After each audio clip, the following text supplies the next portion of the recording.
Jacinta, The Nero Story. Dear Papa Dudut, mapagpalang araw po sa iyo at sa lahat ng mga nakikinig ngayon dito sa Barangay Love Stories. May kaibigan kasi ako na nag-share ng kwentong napakinggan niya sa Facebook page ninyo na Barangay LS 97.1 na sobrang nakarelate ako. Kaya naman na-inspire din po ako na mag-share ng kwento sa inyo. Papa Dudut, bakla po ako. At yon ang nais kong ikwento sa inyo ngayon. Kung bakit, hindi lang ako basta isang bakla. Nero po ang pangalan ko, 39 years old na sa ngayon. Nagpasya po ako na hindi na lamang banggitin ang eksaktong lugar pero yung probinsya po namin ay nandito lamang sa Central Luzon. Elementary pa lamang ako nang maulila sa tatay ko, Papa Dudut. Si nanay naman ay hindi na nakapag-asawa pa. Nadisgrasya noon sa factory ang tatay ko na naging sanhi ng pagkawala niya kaya hindi na ako nasundan pa. Sa madaling salita ay nag-iisang anak lamang ako, Papa Dudut. Pero kahit na gano'n ay naging masaya naman kaming mag-ina. Masasabi ko kasing devoted siya sa akin, Papa Dudut.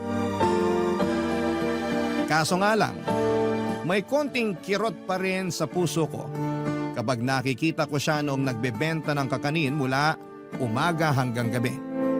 Tapos pagdating ng gabi ay gagawa siya ulit ng pangtinda niya para sa susunod na araw. Hindi naman talaga pang drama-rama sa umaga, hapon o gabi ang kwento ng buhay ko. Dahil pinilit ng nanay ko na maging masaya ang pananaw namin sa buhay. At bukod pa roon ay siya mismo ang nagsasabi sa akin na bakla ako. Hinding-hindi ko makakalimutan ang sabihin niya sa akin yon. Kumakain kasi kami noon sa labas para i-celebrate ang graduation ko noong high school. Nakapagtabi kasi siya noon kahit konti. Kahit maliit lang ang kinikita niya ay nagawa pa niyang paghandaan yon. Doon na nga po kami nagkaroon ng marami-raming kwentuhan. Sa pag-uusap namin yon ng nanay ko ay sinabi niya na tanggap niya ako kahit na ano pa ako. Kaya naman hindi na rin ako natakot noon na aminin sa kanya ang katotohanan. Bago kasi yon ay nagpapanggap lang ako kay nanay na may gusto akong ligawan na babae. Itago na lang natin siya sa pangalang Rana. Anak siya ng pinagkakautangan namin at sa totoo lang, kaya ko lang naman gustong ligawan si Rana ay dahil sa pagkakautang namin sa tatay niya. At yung sinasabi ng tatay niya na bagay kami. Hindi ko po talaga mahanap kung saan banda dahil kung tutuusin, mas babae at mas marunong pa akong mag-ayos ng sarili kaysa kay Rana, Papa Dudut.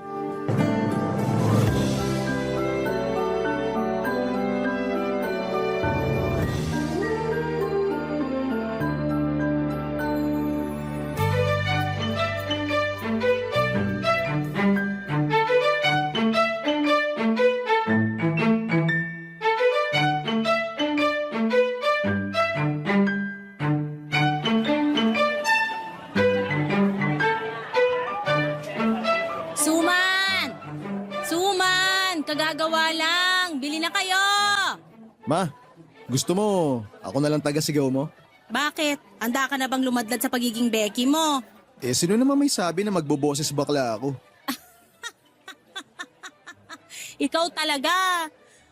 Kapag ako lang ang kasama mo, di mo kailangan magpanggap. Pinapahirapan mo pa sarili mo sa pagtitigas-tigasan eh. Sa bahay, ako po si Bria, ma. Pero pagdating dito sa labas, ako si Nero. Kakabagan ako sa iyong bata ka. Yung boses mo, parang galing pa sa ilalim ng lupa. Bata? Correction po, ma. Dalaga na ako. May monthly period na nga ako eh. Magtigil ka nga. Sumasakit na tiyan ko sa kakatawa sa'yo. Mabuti pa, magtinda ka na lang. Sige na nga. Buti na lang, wala pa akong racket ngayon. Alam mo, nak, hindi mo naman kailangang rumakit. Sapat nang may trabaho ka. Hindi pa naman tayo nagigipit ng sobra para maghanap ka pa ng kung ano-anong racket. Ma, maluho po ako, kaya kailangan ko yun. Paano na lang yung pampakinis ko ng muka? Ikaw kasi, ang dami-dami mong pinaglalagay dyan sa mukha mo. Siyempre ma, importante yun. Kung di ko yung ginagawa, wala nang magiging pagkakaiba tong mukha ko sa rough road papunta sa sitio natin. O siya, sige na. Alam ko naman na gusto mo lang maging maganda. Kaso natatakpan pa ng panlalaki mong pormahan. No choice ma. Saka na lang po ako mag-out pag alam na rin ng mga kaibigan ko. Bukod po kasi sa inyo, sila ang dapat na unang makaalam. Tama ka naman dyan. Tsaka kaibigan mo naman yung mga yun. Sigurado ako na maiintindihan ka nila at susuportahan ka sa kung sino ka talaga. Ay, sana nga po ma. Sana katulad mo sila para di na ako mahirapan magsabi. Sus, nararamdaman ko, nak. Matatanggap ka nila. Basta ba wag mo nang patagalin yan eh. Mas maganda kasi na masabi mo yung totoo ng mas maaga. Alam ko naman po yun. Medyo kinakabahan lang ako ng konti kasi alam nyo na, matagal ko nang alam sa sarili ko na bakla ako pero nagpapanggap akong lalaki pagkasama ko sila. Ano na lang kaya iisipin ng mga yun? Lalo na si Sev. Alam ko iniisip mo na baka mandiri sila sa'yo. Kasi sa buong panahon na magkakasama kayo, posibleng pinagpapantasyahan mo na mga katawan nila, ganon ba? Parang ganun na nga ma. Eh di ba't bakla rin naman yung isa niyong kaibigan, si Paul? O natanggap naman siya ni Sev, di ba? Ikaw pa kaya? Ewan ko po ba ma? Hindi ko talaga maiwasang mag-overthink eh. Ay nako, sa isip mo lang naman yan. Ay, teka, di ba may pupuntahan kang party? Birthday nung si... Ano na nga bang pangalan ng kapatid ni Sev? Kira po. Ay oo, yun nga. Naku, napakagandang bata nun. Sigurado ko maraming manliligaw yun. Mukhang marami nga ma. Kung straight nga lang akong lalaki, baka niligawan ko na yun. Kaya ayun, binabakura na ni Sev. Protective na kuya. Eh kahit naman ako, kung ako nanay ni Kira, kahit sa langaw, di ko siya padadapuan. Ganun. Porke tunay na babae. Sige ma, magpalit ka na ng anak. Ay sus, nagtampo naman agad. Huwag ka nga dyan. Alam mo naman na ikaw lang ang nag-iisang dalaga ko. Talaga? Oo nga. Kung mahal kita nung di ka pa umaamin, mas lalo kitang minahal nung inamin mo sa akin na bakla ka, nak. Kahit ano pa maging gender mo, pwedeng magbago ang itsura mo, pananamit at pananalita, pero kahit kailan, hindi magbabago na anak kita. Papadudot kahit nakahinga ng maluwag at masaya na rin akong malaman ng nanay ko na bakla ako. Pakiramdam ko ay meron pa ring kulang. Hindi ko pa kasi nasasabi sa mga kaibigan ko ang tungkol doon. 3 kami sa barkadahan, 4 kung isasama sa bilang yung kapatid ni Sev na si Kira. Napalapit na rin kasi siya sa akin, papadudot. Kaedad ko si Sev at dahil pareho kami noon na masipag mag-aral, consistent honor student kami mula elementary sa isang public school. Si Sev yung tipo ng tao na totoong maginoo at magalang. Si Paul naman yung ampon namin ni Sev. Mas bata siya sa amin pero dahil matalino talaga, accelerated siya noon. Lagi siyang napagdidiskitahan ng mga bully. Bukod kasi sa mas matalino siya kesa sa karamihan ay medyo malambot din siya kung kumilos at magsalita noon paman, papadudot. High school pa lamang kami ay sinasabi na niyang mas pinili niyang maging straight dahil sa mga strikto niyang mga magulang. Tinanggap naman namin siya pero hindi ko pa rin napigilang makaramdam ng kalungkutan. Mabuti na lamang at lagi nakasuporta sa akin ng nanay ko na bukod sa para ko ng best friend ay masasabi ko ring Mother of the Year sa sobrang pagiging supportive. Kahit na kasi 58 anyos na ang edad niya ay nasasabayan pa rin niya ako sa mga trip ko sa buhay. Nang sumapit ang birthday ni Kira ay hindi ko inaasahan na yun mismo ang araw na magkakaalaman kaming magkakaibigan. Ayoko pa sanang aminin sa kanila na bakla ako dahil bukod sa hindi ko alam kung paano mag-react, si Sev ay relihiyoso rin siya tulad ni Paul. Hindi naman kasi ako tulad ni Paul na kahit nag-out na sa amin pinaninindigan pa rin ang pagiging lalaki. Tuwing kami ang kasama niya ay boses bakla siya. Pero kapag magulang na niya ang kaharap niya, siya pa rin yung Paul na lalaking lalaki ang datingan. Pakiramdam Pakiramdam ko po noon, Papa Dudut, ay oras na may iba pang makaalam ay hindi ko na yon kakayaning itago pa. Isang gabi, 3 kaming nasa party ng isa naming kaibigan, late dumating si Rana sa venue. Tapos, doon na nagsimula ang topic ng kwentuhan.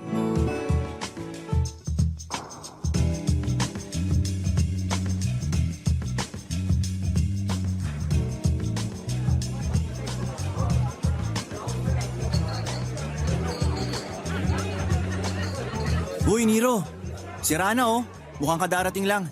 Nakikita ko, may mga mata rin naman ako. Mukhang ang sama ng gabi mo ah. Nakaka-bad trip kasi. Ayoko na nga nirereto sa akin yung si Rana eh. Labo mo ha. Samantalang dati, kating-kati ka na ligawan yun. Anyari? Sa tingin nyo, mukha ba talaga magugustuhan ko yun? Oh, ba't parang tumaas na yata standards mo sa babae? Oo nga. Galit pa rin ba sa'yo yun? Mukhang di naman siya galit sa akin. Nginitian niya ako nung nag-abot ako ng hulog namin sa utang eh. Tsaka pagkakaalam ko, may boyfriend ng afam yan. Dadalhin na nga araw siya sa Switzerland eh. Teka nga, tama ba narinig ko? Afam? Oo, afam. Bakit? Bakla ka ba? Ha? Sa mga bakla ko kasi madalas naririnig yung afam-afam na yan. Pero seryoso kung pinatulan mo lang sana si Rana, wala na sana kayong utang sa tatay nun. Ikaw naman kasi, masyado kang pihikan. Ano ba talaga gusto mo sa babae? Pareho kayo ng gusto. Pinagsasasabi mo dyan, Paul. Joke lang. Pero ang gwapo naman kasi ni Nero para kay Rana. Wala naman yan sa itsura ng tao, kung gwapo man o maganda. Sus, nagsalita. Para namang walang nasabi sa akin si Kira. May nireject ka raw sa school dati. Gwapo naman yun. Paanong gwapo? Gwapo na tomboy o lalaki? Sev, okay ka lang ba? Parang kinamot na puwet mukha mo ha. Pulang-pula oh. Alam mo, buwisit ka talaga no? Si Nero yung pinag-uusapan natin, di ba? Pwede rin naman na ikaw muna yung pag-usapan, tapos ako. Alam nyo, ang papangit nyo kabanding. Mas pangit ka banding yung baklang nagpapanggap na straight. Kesa naman sa mga baklang di makapag-out. Eto na nga. Sinasabi ko na nga ba eh. Sabay pa talaga kayo ha. Huwag na kayong mahiya. Ayaw nyo yun. Same-same lang naman pala tayong tatlo. Sabi nga, birds of the same fabulous feather flock together. Pero, dito pwede malaman ng tatay ko. Mauna na ako. Baklang yun? Iniwan talaga tayo? Ay, hayaan mo na. Hindi naman natin siya pwedeng pilitin na magpakabakla eh. Tsaka alam natin pareho na malilintikan siya ng sobra sa parents niya pag nagkataon. Paano pa kaya yung sa akin? Religious yung pamilya namin. Kaya di rin ako pwedeng mag-out sa kanila. Buti ka pa nga, di mo kailangang magpanggap sa harap ng nanay mo. For sure, tanggap na tanggap ka ni Tita Nerissa. Correct! Tapos, ngayong alam nyo na rin, malayang-malaya na ako magpakabakla! Buiset, di talaga ako sanay na ganyang kakalambot.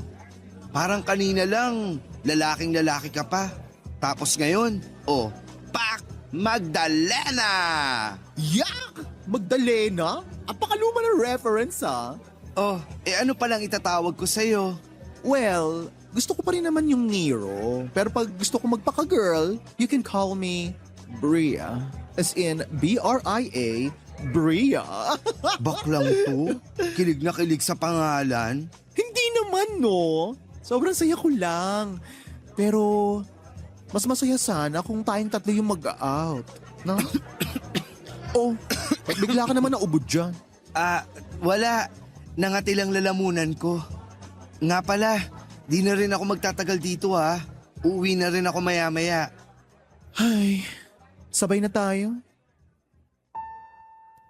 Pagkatapos ng pag-uusap namin ni Paul ay magdamag naman kaming nag-usap ni Sev sa phone call. Sinubukan kong pagaanin ang loob niya dahil alam kong hindi rin madali para sa kanya na aminin yung totoong katauhan niya. Pero sa kaloob-looban ko ay ganoon na lamang pinadali ng tadhana ang buhay ko. Si Sev na tagapagmana ng brusko niyang tatay ng kanilang barbershop ay bakla din pala. Akala ko pa naman noon ay pandidirihan niya ako oras na malaman niyang nagpapanggap lamang ako na tigasin at lalaki kong kumilos. Pero sa huli ay mas lalo ko pang naintindihan kung bakit naging magkaibigan kami. Dahil yon, sa pagkakaintindihan namin kahit na hindi pa namin alamang sekreto ng isa't isa. Kinalaunan ay nakatapos si Seth ng Business Management sa isang state university at haircutting naman sa TESDA. Si Paul naman ay naging civil engineer at ako naman ay nakapagtapos ng HRM. At mula sa pagiging crew sa isang restaurant ay naging branch manager. Nakoniporme kami kaya hindi ko naman naisip na pumorma. Pero paminsan-minsan ay naiinggit ako sa gayak noong mga babaeng taga-ad agency na kumakain sa branch namin. Minsan, naiisip ko na baka doon ako dapat mainggit sa mga baklang taga-ahensya dahil magara silang pumorma. Pero hindi. Sa mga babae talaga ako napapatingin noon. Magagaling kasi silang magdala ng damit at magaganda rin ang kanilang mga tindigan. Naisip ko tuloy noon na baka straight talaga ako. Pero para akong nasusuka tuwing naiisip ko na makikipagrelasyon ako sa isang tunay na babae ng mga panahong yon, Papa Dudut. Barangay Love Stories. Barangay Love Stories. Papa Dudut, sa halip na isipin ko yung tungkol sa gender identity namin, ay nag-focus na lamang ako sa pag-aalaga sa nanay ko, sa trabaho at sa mga kaibigan ko. Noong panahon ngayon kasi ay tanging si nanay lang at mga kaibigan ko ang nakakaalam. Pero may mga nakakapansin na rin ng pagbabago sa mga kilos ko. Pumasok na rin sa isipan ko na posible na rin akong ma-attract sa mga kapwa ko lalaki pero pinigilan ko po yun. Hindi ko yun pinagtuunan ng pansin dahil hindi pa ako ganong kahanda para lumantad. Pero nagbago ang lahat nang makilala ko si Stephen. 33 ako at 45 naman siya noong nagkakilala kami sa isang dating app.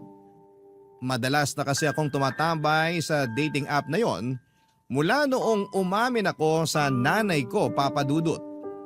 Dati ay sundalo si Stephen na nagretiro at nanirahan na dito sa Pilipinas. Itinakwil siya ng pamilya niya dahil kahit sa isa siyang matapang na sundalo at nanilbihan sa loob ng 2 dekada, ay hindi natanggap na mga ito nang umamin siya sa tunay na sexuality niya. Noong lumayo nga siya sa pamilya niya, dito na siya naisipang magstay sa Pilipinas dahil gusto raw niya yung klima rito. Dahil sa kanya ay natanggap ko na hindi pala ako bakla.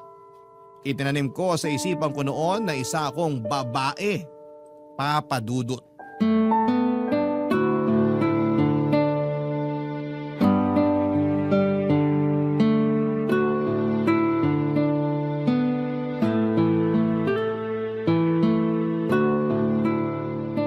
Nak, kumain ka ng marami.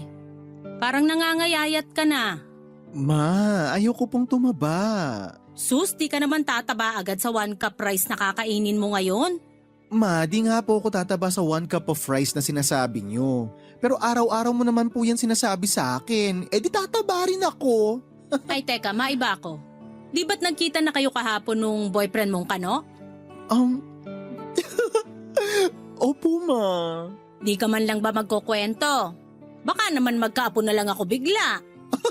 Ma, mangyayari lang yun pag pinahiram mo sa akin yung ovaryo mo. Naku, bakit ba yung akin pa? E bulok na to.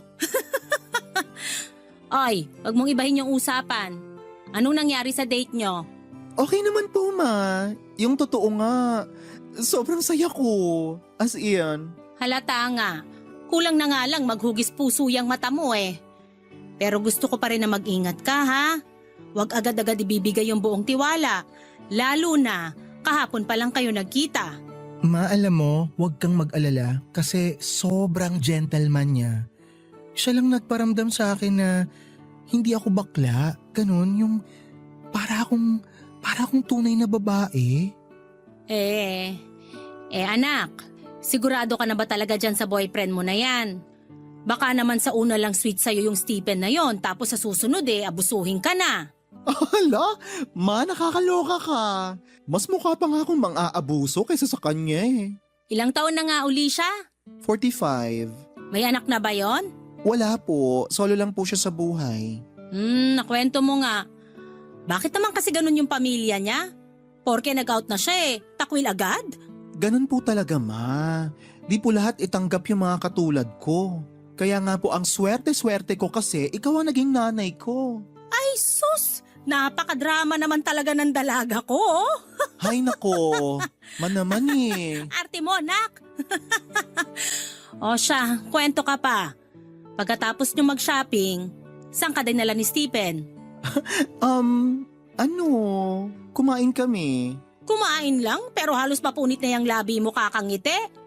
Yung totoo, saan pa kayo pumunta? Pagkatapos kumain, hinatid niya na ako. Yun lang? Wala na kayong ibang ginawa? Nakakahalata na ako sa iyo, ma. Gusto ko lang malaman. Tsaka kung may iba pa man kayong gawin, wala naman ako magagawa dun Yung sa akin lang, di pa kayo ganun katagal kaya matuto ka sana maglagay ng limitasyon sa mga bagay-bagay. Ma, gets kita. Promise. Pero huwag kayong mag-alala kasi wala pa namang nagaganap na ayaan sa motel. At sinabi mo ba talagang bata ka? Kunwari ka pa, ma. Yun din naman ang tinutumbok mo eh. Oo na, sige na. Yun na nga. Promise, ma. Wala po talaga. Pero Pero ano? nag-kiss kami. Papadudot halos mamula ang buong braso ko sa kakakurot ni Mama sa kalandian kong yon. Hindi ko kasi maitago yung kilig na nararamdaman ko tuwing si Stephen na yung pinag-uusapan. Noong nagkita kasi kami ay nag-ikot kami sa mall at magkahawa kamay pang pumasok sa isang butik ng mga pambabaeng damit. Yung mas nagpakilig pa noon sa akin ay wala kong nakita kahit kaunting pag-aalinlangan kay Stephen nang ipasukat niya yung mga blouse, skirt at dress na siya pa mismo yung pumili para sa akin. Pakiramdam ko ay napaka-espesyal ko ng araw na yon. Nung una ayokong pumayag na si Stephen ang magbayad ng lahat ng mga pinamili namin. Ayoko rin kasi noon na isipin niyang pera lang ang habol ko. Pero hindi naman daw niya naiisip yon. At para patas kaming dalawa ay nag-offer din ako sa kanya na ako naman ang gagastos sa susunod na lalabas kami. Mas lalo kaming naging malapit sa isa't isa pagkatapos ng date na yon, Papa Dudut. Mas lalo rin naming minahal ang isa't isa. Tungkol naman sa akin, Papa Dudut, mas naging malinaw na sa sarili ko na hindi ako bakla dahil gusto ko nang maging babae. Yun na talaga ang tingin ko ng panahong yon. At gaya ng inaasahan ko ay sinuportahan pa rin ako ng nanay ko. Pabiro pa niyang sinuggest yung ipinangalan niya sa akin sa bahay nung unang beses niyang nalaman na bakla ako. Doon na talaga niya ako tinawag sa pangalang Bria. Ikinuwento ko rin kay Stephen yung naging usapan namin ng nanay ko at tawang-tawa naman siya doon. Pero hindi ko inaasahan yung huling tanong niya na kung alam na raw ba ng mga kaibigan ko ang tungkol sa kagustuhan ko na maging isang babae. At tulad nung pagsasabi ko sa kanila na bakla ako ay natagalan din yon. Nagdesisyon ako na makipagkita sa kanila matapos ang 2 taon ng relasyon namin ni Stephen. Marami na rin kasi akong utang na kwento sa kanila noong panahong yon, Papa Dudut.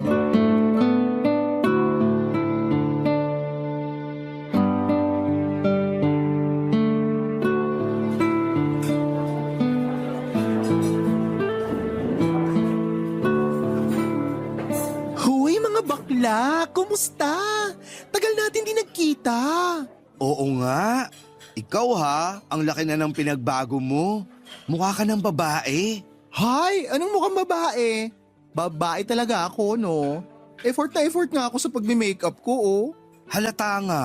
Tsaka yung braso mo, ang ganda. Hindi namumutok yung muscles. Sus, ano ka ba? Dati nang ganyan mga braso ko, di nyo lang napapansin kasi lagi ako naka-jacket.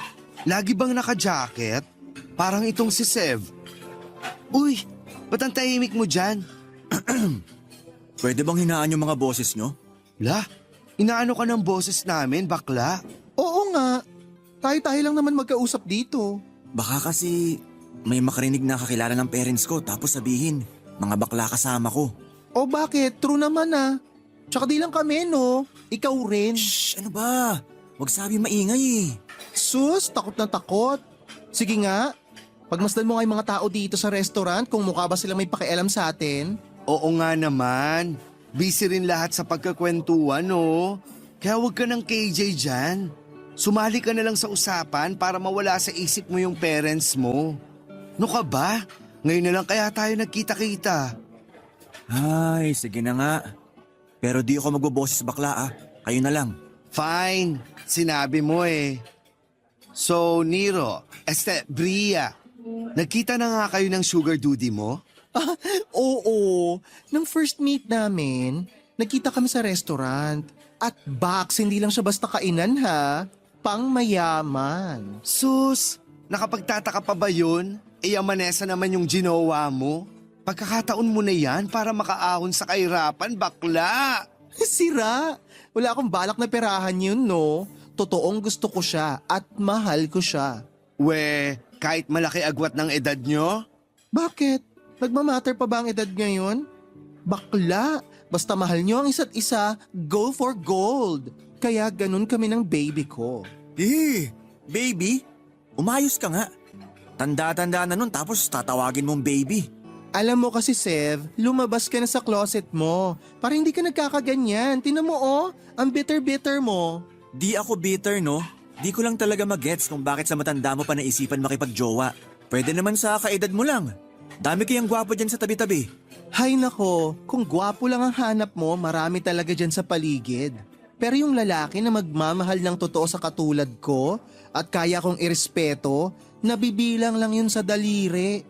Bonus na lang na paldo-paldo siya, no? Ay, oo na. Di naman ako mananalo sa'yo sa usapang to. So, kumusta nga first meeting nyo? Yun na nga. Tinawag niya ako na baby girl. Tapos, napaka-gentleman niya. Kung itrato niya ako, feeling ko, babaeng-babae ako. Ay, napakaswerte ko talaga kay Stephen. Ano pang ginawa nyo? Kumain lang talaga? After namin kumain, dinala niya ako sa mall. Nag-shopping kami. Oh, kala ko ba? Hoy, alam ko yung iniisip mo. Hindi ako nagpabili sa kanya. Ayoko nga tanggapin yung mga binili niya para sa akin eh. Kasi ayokong isipin niya na pera lang ang habol ko. Pero sabi niya, pwede naman daw na minsan, ako naman yung gagastos para sa aming dalawa. Sa bagay, afford mo rin naman gumastos tuwing lalabas kayo. Branch manager ba naman eh? Para kay sira. La, nagpabebe. Porke out ka na. Lakas na ng loob mo magaganyan kahit nasa public place tayo ha. Bakit? Out ka na rin naman ah. Takot ka lang sa parents mo. Kayo ni Sev. Ay, wag na natin sila pag-usapan. Pero Bax, seryoso ha? Happy ako for you. As in, sobra. Buti ka pa nga kasi malaya mo nang mafe-feel at may papakita kung ano ka talaga. Samantalang ako, eto pa rin. Nagtatago sa panlalaking polo shirt. Tapos tigas-tigasan pag nasa harap ng parents. Alam mo, kung gugustuhin mo lang talaga, kaya mo. Kayang-kaya mong ipaglaban yung kalayaan mo na maging totoo sa sarili mo para mailabas mo yung totoong ikaw. Papadudot nalungkot ako para kay Paul dahil kahit gaano pa niya kagusto na maipakita kung sino talaga siya ay hindi niya yon magawa dahil sa takot niya sa mga magulang niya. Lahat ng yon ay kabaliktaran naman ng nanay ko, Papa Dudut. Kaya naman lalo kong naramdaman kung gaano ako kaswerte na kahit isa na lamang yung magulang na kasama ko ay sobra-sobra pa yung support at pagmamahal na natatanggap ko mula sa kanya. Sa pag-uusap namin yon ay bigo pa rin ako na masabi sa kanila yung plano ko tungkol sa kagustuhan ko na maging isa ng ganap na babae. Nakakapagbihis babae naman ako, nakakapag-makeup at hindi na rin nahihiyang ipakita yung pagiging malambot ko sa pagkilos. Pero pakiramdam ko noon ay may kulang pa rin sa pagkatao ko. Pakiramdam ko ay may kailangan pa akong gawin. Batid ko naman ang panahong yon na hindi na nakakagulat na may mga bakla na gustong maging transgender. At proud din sila na ipakita sa buong mundo yung malalaking pagbabago sa kanila. Kaya na-inspire din ako, Papa Dudut. Batid ko na marami ang tutol sa ganito at hindi pa rin kami lubusang tinatanggap ng iba. Pero sa ganong paraan kasi, mas nararamdaman ko na babae talaga ako at hindi lang isang bakla.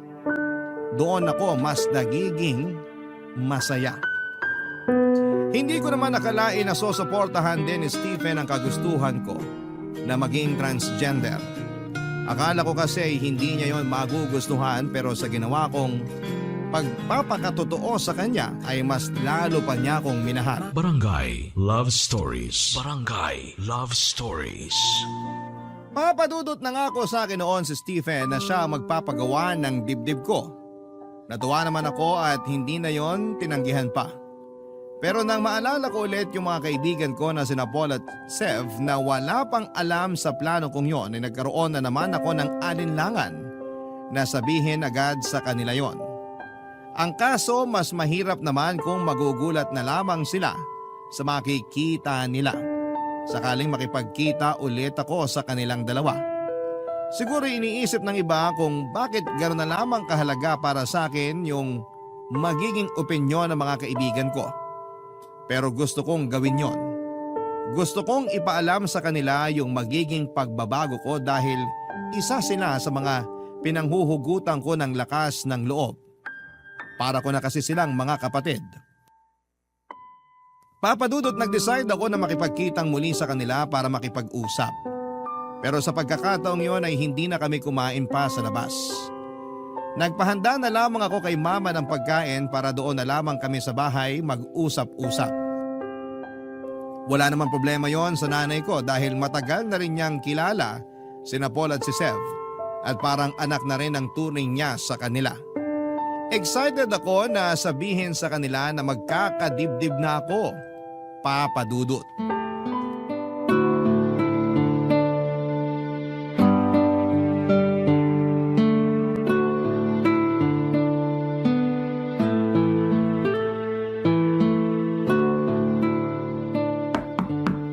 Nak, andyan na yata ang mga bisita mo. Ako na po magbubukas ng pinto, Ma.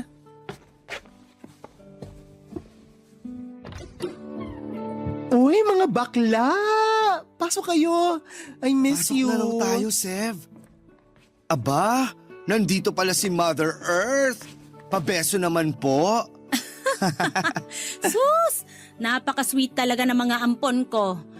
O siya, lapit na rito nang makapagbeso-beso. Ang bango mo, Nay. Talaga? Naku, di ka lang pala sweet. Bolero ka rin. Oh, itong si Paul. Sosyal na. Pabeso-beso na lang. Ako po, magmamano na lang. Nako, kunwari ka pa, Seb. Alam ko naman na rumarampa ka rin tulad nitong dalawang kaibigan mo. Hindi po ako bakla. Hoy Niro, anong sinabi mo kay Nay Risa? Sus, oo na, Seb. Di ka na bakla. Wala namang sinabi sa akin si Niro. Pero, hindi ako bulag at mas lalong hindi ako manhead. Sa tagal nyo ng magkakaibigan, para ko na rin kayong mga anak, kaya kilalang kilala ko na kayo, no? Basta alam nyo ko, kung saan kayo masaya, doon ako. Oh, narinig nyo naman si Mama, di ba? Kaya wag na magpanggap, mga mare. Nandito lang naman tayo sa bahay. Nay Narisa, pwede po bang paampon muna? Aba, walang problema. O siya, alis na muna ako. Mag-enjoy kayo rito sa bahay. May mga pagkain na doon sa kusina. Bye, Mother Earth. Ingat ka.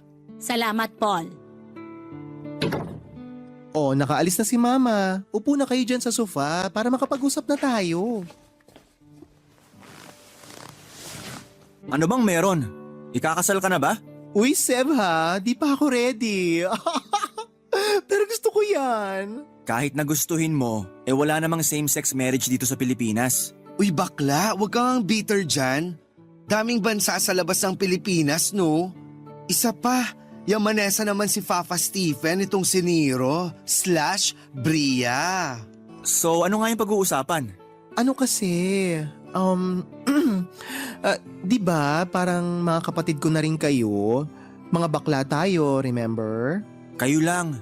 Huwag yun na ako idamay kasi mapapatay ako ng tatay ko. Ano ka ba? Desisyon mo yan, Sev. Kung ayaw mong maging bakla, edi wag. Madali kasi para sa'yo na sabihin yan kasi tanggap ka ng nanay mo. Kung alam nyo lang, gabi-gabi ako nagdarasal na sana pagising ko. Meron na akong lakas ng loob na sabihin sa tatay ko kung ano talaga ako. Pero tuwing naririnig ko siya kung gaano niya ako ipinagmamalaki, na ako yung tagapagmana niya ng barbershop niya at malapit ko na siyang mabigyan ng apo, nawawala yung tapang ko. Huwag ka iiyak, mahahawa ako, please lang. Hindi ako iiyak. Na-master ko na kung paano kontrolin yung luha ko. Ikaw na lang kasi makakapagpatuloy ng lahi ng pamilya nyo. Kaya nga ang swerte mo, kasi naging madali lang sa'yo ang lahat. Ay, kung pwede lang talaga kayong ampunin ng nanay ko. O siya, tama na tong kadramahan natin. Ano na nga yung sasabihin mo sa amin? Yun na nga mga mare. Magpapagirl na ako. Ha? Paanong magpapagirl? Palung-palu ka na nga oh. Kulang na nga lang umabot makeup mo hanggang ngala-ngala. Magpapagawa ka? Oo, magpapagawa ako ng dibdib ko pero yung iba ba, hindi pa sure. Alam na ni Mama, okay naman sa kanya. Paano yung trabaho mo? Bahala na. Sa ngayon, yun lang muna ang alam ko. Yun ang priority ko. Susuportahan naman ako ni Stephen. Talaga? Galing naman. Suportahan niyo na lang kasi ako. Please? Seryoso ka ba? Gusto mo na suportahan kita? Eh di mo nga naisip na lalo akong pagdududahan ng tatay ko dahil sa gagawin mo. Napaka-selfish mo naman. Sev, ano ba? Sinabi ko to sa inyo kasi kaibigan ko kayo. Kasi akala ko, susuportahan niyo ako. Akala ko, may intindihan niyo. Ang hirap mo kasing intindihin. Di ka ba nakontento sa pagiging bakla mo? Swerte mo nga dahil walang kahirap-hirap yan sa'yo. Pero sana, naisip mo muna na hindi lang ikaw yung apektado ng gagawin mo. Papadudod, sobrang sama ng loob ko matapos ang pag-uusap namin yon ng mga kaibigan ko. Excited pa kasi ako noon na magkwento sa kanila dahil bukod sa nanay ko, sila yung gusto ko na unang makaalam noon. May mga nasabi pa noon si Sev na nakainsulto sa akin. Hindi pa raw kasi ako nakontento sa kung ano ang meron ako at sa kalayaan na makakilos bilang isang babae. Naintindihan ko naman yung punto niya ng sandaling yon. Ayaw niyang madamay sa kabaklaan ko dahil sa tatay niya. At kapag nalaman nito na nagpakababae na talaga ako'y iisipin itong may impluwensyahan ko rin si Sev. Aminin ko, papadudot, ng mga panahong yon ay hindi ko na naisip yung magiging epekto ng pagpapatrans ko sa mga kaibigan ko. Pero buo na rin po noon ang desisyon ko na maging trans woman. Umasa na lamang ako sa katiting na pag-asa na maunawaan din ako ng mga kaibigan ko pagdating ng araw. Iniyak ko lahat sa nanay ko. At tulad ng dati sa kanya ko humugot ng lakas. Doon ko napagtanto na mahirap nga pala talagang maging isang bakla. Hindi dahil bawal maging bakla kundi dahil hindi lahat ng tao ay tanggap kami. Palagi namin kailangang isipin yung mga sasabihin ng mga tao sa paligid. Sinabi ko rin kay Stephen yung mga nangyari. Tulad ko ay nadismaya rin siya at nalungkot. Pero nanatili pa rin yung suporta niya sa akin at hindi binawi yung pangako niya na sasagutin niya ang pagpapagawa ko ng dibdib. Papadudot.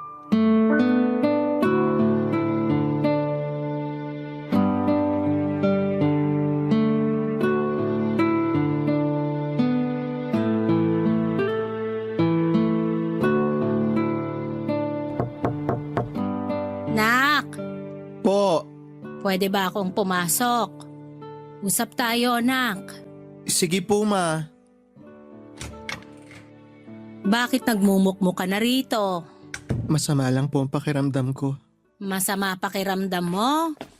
O masama loob mo?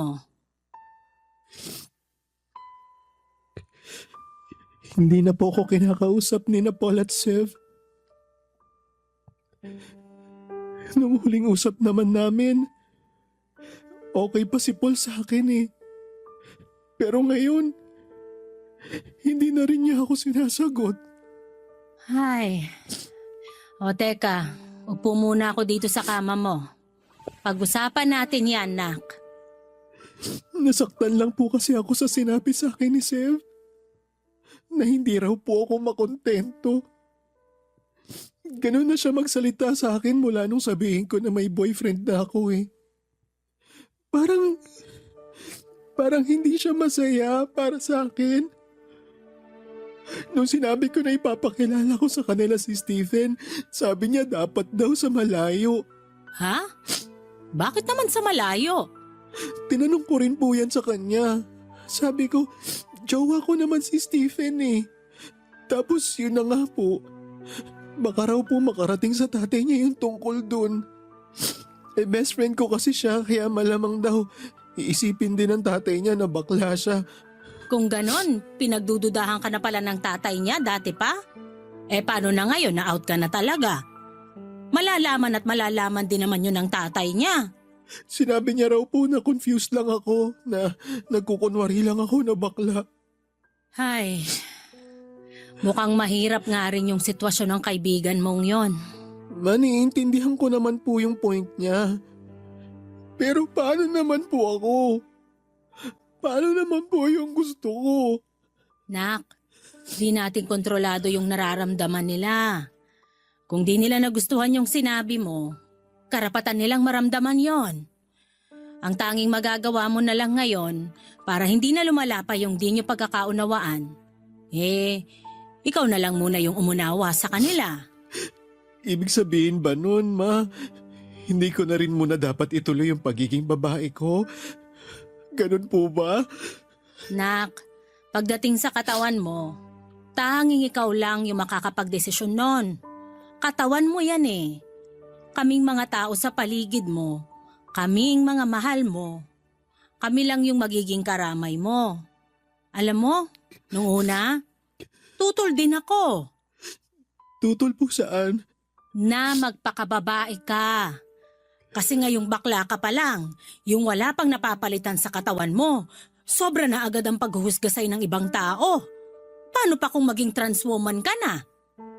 Pero Ma, bago pa ako magdesisyon na baguhin yung sarili ko, tinanggap ko na yung magiging kapalaran ko. In-expect ko na yung matinding judgment sa akin ng mga tao. Kaya nga sinusuportahan na lang kita. Kasi alam ko na hindi na kita mapipigilan pa. Gusto ko na maging masaya ka. Hindi ko man mapipigilan yung mga tao sa mga iisipin at sasabihin nila sa'yo. Sisiguraduhin ko naman na habang buhay ako, Nak. Dadamayan at susuportahan kita. Ma naman eh.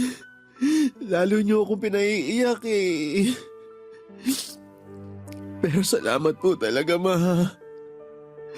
Alam mo, Ma, kahit alukin pa ako ng 1 bilyong kapalit mo, hindi ako papayag. Pangako, kahit may boyfriend na ako, kahit maging asawa ko pa si Steven, mananatili kang #1 dito sa puso ko. Basta anak ha, kahit saan ka pa makarating o kung ano man ang maabot mo sa buhay, lagi mong pipiliin maging mapagpakumbaba at mapagpatawad. Naniniwala ako, darating din yung araw na mauunawaan ka ng mga kaibigan mo. At hindi lang yun, hahangaan ka pa nila sa katatagan ng loob mo. Papadudod kumapit ako sa mga sinabing yon ni Mama. Kaya naman kahit na hindi naging maganda yung huling usap namin ng mga kaibigan ko ay hindi ako nagtanim ng sama ng loob sa kanila. Nakakalungkot lang dahil bukod kay Mama at sa boyfriend kong si Stephen, sina Sev at Paul lang ang pinakamatalik kong kaibigan, ang itinuring kong pamilya. Mahal ko sila na parang mga kapatid ko na. Kaya hindi ko talaga maintindihan kung bakit nauwi sa ganon ang lahat. Sa ngayon, Papa Dudut, ay napagawa ko na ang dibdib ko at nagpa-counseling na rin po ako sa life coach ng specialization ay gender reassignment. Sa susunod, yung ibaba ko naman ang ipapagawa ko. Malapit na rin kami magsama ni Stephen sa isang bubong. Sapat na kasi yung panahon na nakilala namin ang isa't isa. Kaya handa na kami para harapin yung bagong yugto ng relasyon namin. Naghahanap lamang kami ngayon ng titirahan na kasya kaming tatlo. Siyempre kasama namin ang nanay ko. Isa rin kasi yon sa mga pangako ko sa kanya. Kahit magsama kami ni Stephen o mangyari man na ikasal kami, gusto ko na nandun pa rin si mama para gabayan ako. Sa kasamaang palad, natanggal ako sa trabaho pero natanggap naman ako sa iba nang subukan kong mag-apply. Naging mabuti talaga ang tadhana sa akin. Pero naging malupit naman ang mga kaibigan ko. Simula nung lumabas na ako, papadudot bilang isang babae ay tuluyan na akong hindi pinansin ni Seth. May pagkakataon pa na pinagtatawanan niya ako nang biruin ako ng tatay niya nang minsang makasalubong ko sila. In-unfriend na rin niya ako sa Facebook para wala na kaming koneksyon sa isa't isa. Ganon din ang kapatid nitong si Kira na naging malapit na rin sa akin. Si Paul naman ay mukhang okay na dahil nagawa na niya akong kumustahin. Pero hindi na siya nagayang lumabas at hindi na rin ako pinauunlakan tuwing ako naman ang nag-i-invite sa kanya. Hindi niya man sabihin ang kadahilanan ay naiintindihan ko na rin yon. Pero aaminin ko na masakit pa rin, Papa Dudut. Maraming naging tanong sa isipan ko. Hindi ko kasi alam kung ano pa yung pwede kong gawin. Kung dapat ko ba silang suyuin o kumbinsihin na maging totoo sa mga sarili nila. Ganap na sana ang kasiyahan ko kung magiging magkakaibigan pa rin kami. Kaya hanggang ngayon, Papa Dudut, ay umaasa pa rin ako na babalik pa kami sa dati. Hanggang dito na lamang po ang kwento ko at maraming salamat sa pagkakataong ibinigay ng Barangay Love Stories na may bahagi ko rito ang kwento ko. Salamat din sa iyo, Papa Dudut, sa pagkukwento nito at patuloy pa rin akong susuporta sa inyong programa at sana po ay mas marami pa kayong kwento na maibahagi sa amin. Muli, thank you and God bless Barangay Love Stories. Ang inyong forever kapuso at kabarangay, Nero. Dear Papa Dudut, magandang araw po sa iyo at sa mga katulad kong panatiko ng Barangay Love Stories. Sa totoo lang ay araw-araw ko kayong tinututukan sa Barangay LS at minamarathon ang mga Barangay Love Stories na ina-upload ninyo online. Magkahalong saya, lungkot at gigil yung nararamdaman ko sa tuwing nakikinig sa mga kwento ng mga kabarangay natin. Pero ang pinakagusto kong parte ay yung meron akong natututunan sa dulo ng bawat kwento.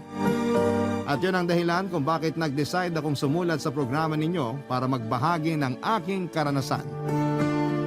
Pero bago ko simulan ang paglalahad ay tawagin niyo na lamang po ako sa pangalang Bri. 29 years old, taga Binangonan, Rizal, at isang online seller, Papa Dudut. Nagtitinda ako ng RTW na damit at shorts. Nagbunga ang pagsisikap ko noong nagkaroon ako ng 2 physical store sa Taytay, Tiangge.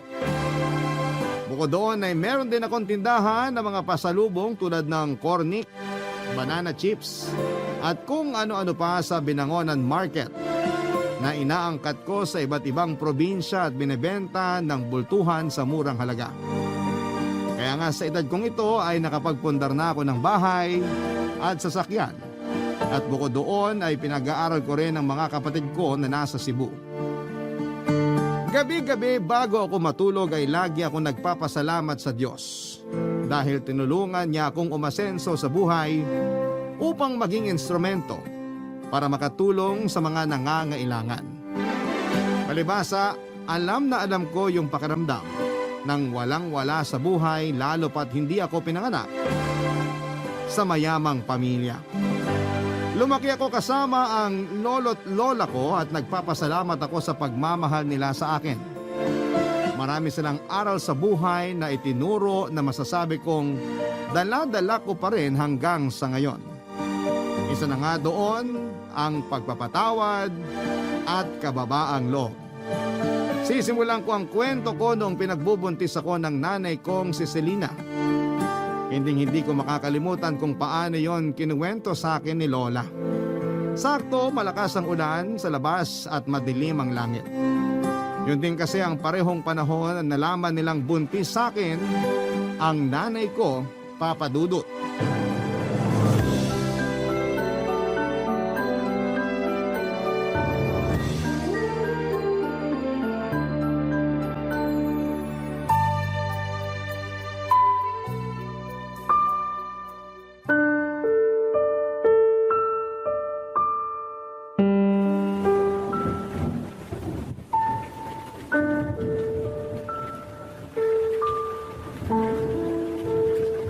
Bakit ngayon mo lang sinabi sa amin ng tatay mo na buntis ka? Wala naman po talaga akong planong sabihin sa inyo kasi ayoko naman sa batang to, Nay. Kung hindi pa namin nakita tong ginamit mong pregnancy test sa basurahan, hindi pa namin malalaman ng nanay mo. Bakit po ba kasi masyado niyong pinoproblema tong baby sa tiyan ko? Plano ko nga pong ipalaglag. Naririnig mo ba yung sinasabi mo? Plano mong patayin yung sarili mong anak? Matakot ka nga sa Diyos, Selena! Ilang beses ko po bang dapat sabihin? Ayoko sa batang to. Buisit siya, sana hindi na lang siya nabuo. Nasaan na ba yung tatay niyan? Iharap mo sa amin yung tatay ng batang yan. Wala na po. Iniwan na ako nung nalamang buntis ako. Kaya nga ayoko na rin sa batang to kasi kasalanan ito kung bakit kami naghiwalay. Walang kasalanan niyang anak mo. Yung tatay ng batang yan ang siraulo. Kasi tinakbuhan kayo mag-ina niya. Sigurado ko bang wala na yan sa bayan natin? Kasi hahanapin ko siya kahit galugarin ko pa tong buong Rizal. Wala na nga po. Hindi ko na rin makontak sa cellphone.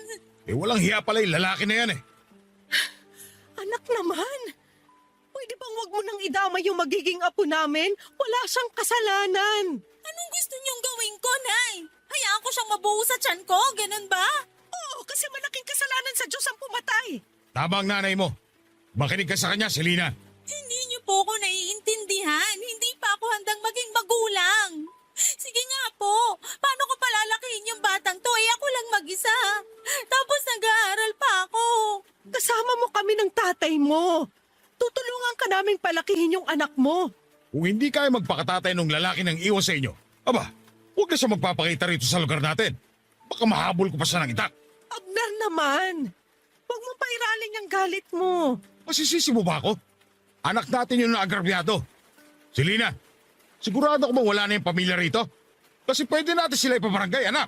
Mga tsahin lang po niya, pero wag na po kayong mag-eskandalo.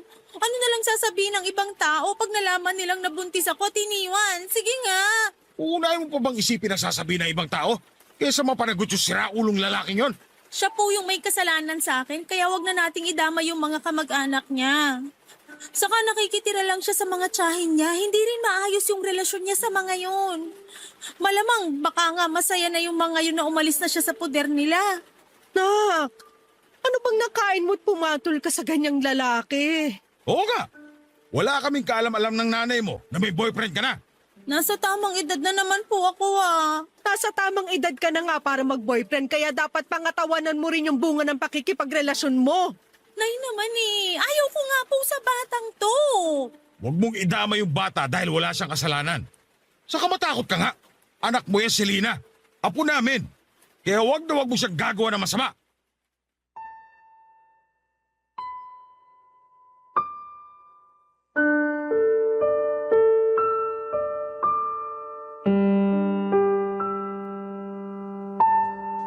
Papadudot unwanted baby ako na plinanong ibalaglag ng sarili kong ina. Nung nalaman ko yon kay Lola ay hindi ko na napigilang mapaluha.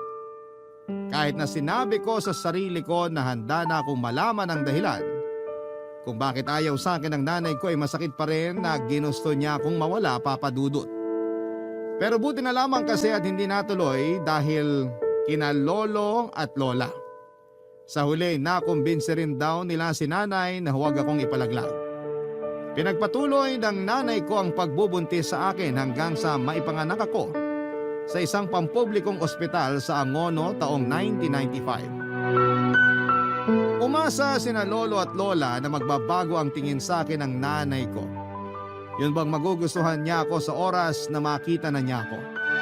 Pero sinabi ni Lola na hindi ako magawang titigan o buhatin man lang ni nanay noong pinanganak na niya ako.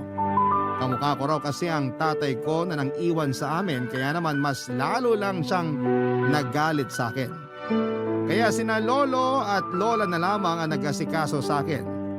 Dahil sa pagbubuntis sa akin ni nanay ay kinakailangan niyang huminto sa pag-aaral. Ayaw niya raw kasing maging tampulan ng tukso sa klase nila at isipin ng ibang tao na pariwara siyang babae. Graduating na sana siya sa kurso niyang business management pero naantala yon nang dahil sa akin.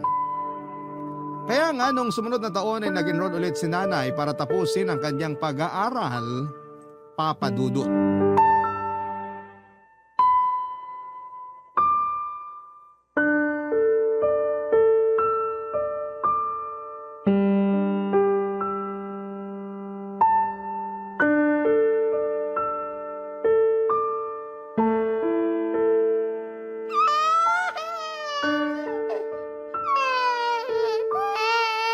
Ay, buisit na bata to!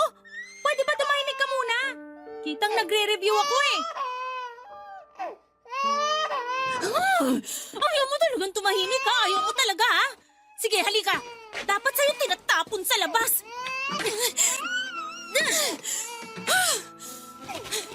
Yan! Diyan ka sa mga basura! Total, basura ka naman! Selena? Selena, anong ginawa mo sa anak mo? Santisima! Bakit mo naman itinapon sa basurahan yung bata? Ang ingay-ingay kasi, Nay. Hindi ako makapag-review. Hindi pa rin dahilan niya para itapon mo siya. Abner, kunin mo nga yung apo natin.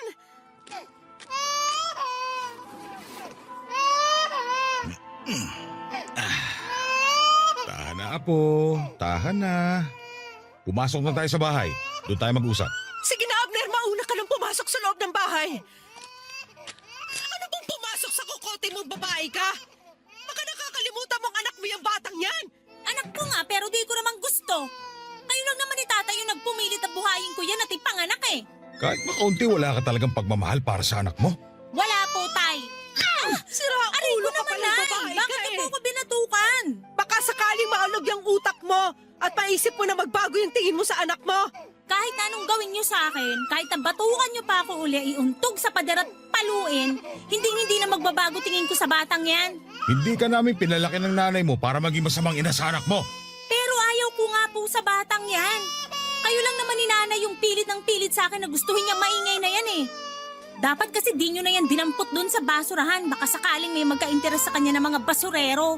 Hindi na talaga namin alam ang gagawin namin sa'yo ng tatay mo, Selena. Matakot ka nga sa karma, nak. Baka hindi mo na lang namamalayang bigla kang singilin sa mga pinagkagagawa mo sa sarili mong anak. Hindi po ako natatakot sa karma, Nay. Mabuti pa kami na lang mag-aalaga sa anak mo. Huwag mo na siyang lalapitan kasi kawawa lang siya sa'yo. Buti po naisip nyo yan. Kayo lang naman ni Tata yung pilit ng pilit sa akin sa batang yan eh. Ayoko nga po dyan. Kahit siguro anong mangyari, kahit tumanda na ako, hindi ko pa rin yan magugustuhan. Kasi para sa akin, malas sa buhay ko yung batang yan. Buisit, napakaingay pa. Mag-ingat ka sa mga sinasabi mo dahil baka bumalik sa iyo kamalasang yan. Saka hindi malas tong anak mo. Kasalanan mo rin naman kung bakit nabuntis ka na maaga. Kasi maaga ka rin lumandi. Anong sabi nyo, Tay? Abner naman, huwag mo namang sabihin yan sa anak mo. Ba't di ko sasabihin ka?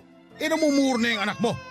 Hoy, Selena, naturinga ka pa naman nag-aaral pero parang wala kang pinag-aralan.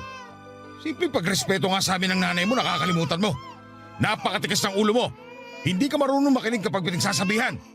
Tapos ngayon na nagbunga yung pagiging suwail mo, biglang hindi mo na kaya at ayaw mo ng pangatawanan tong anak mo. Ayus-ayusin mo yung ugali mong yan. Kung ayaw mo, palayasin kita sa pamamahay na to. Palalayasin niyo ako, Tay? Aba, bakit hindi? Wala kaming anak na kasi sama ng ugali mo. Hindi naman siguro kailangang umabot tayo sa ganyan. Kaya pagsabihan mo yung anak mo, kasi palalayasin ko talaga yan. Napakabastos. Walang modo.